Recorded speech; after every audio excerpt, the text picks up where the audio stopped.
আচ্ছা,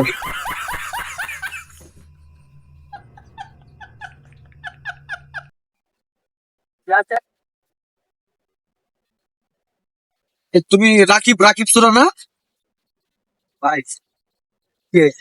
এই যে গাড়ি এর করতেছে কে? রোজা রমজানের দিন তো চুরি করা যাবে না। এর আগে তো একটা বাস চুরি করছোস, মাইক্রো চুরি করছোস। এতে এই গাড়ি এটা চুরি করা যাবে না তো। রোজা রমজানের দিন চুরি করলে বেশি পাপ হবে, কারণ এখন ডাবল পাপ হবে। এখন শয়তান আল্লাহ তাআলা বান্ধা রাখছে, কিন্তু আমাদের মতো শয়তান খুলে রাখছে। এ চুরি করা যাবে না, চুরি করা যাবে না, চুরি করা বাদ দিয়ে দে। থাক থাক গে, থাক গে, থাক গে। হ্যাঁ?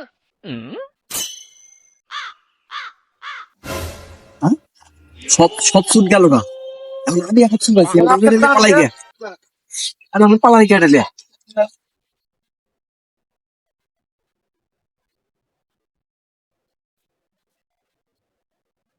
হ্যাঁ, এই, কি হলো? কি হলো? আমার গাড়ি কো, আমার গাড়ি কো, আমার সর্বনাশ হয়ে গেল। আমার এত টাকা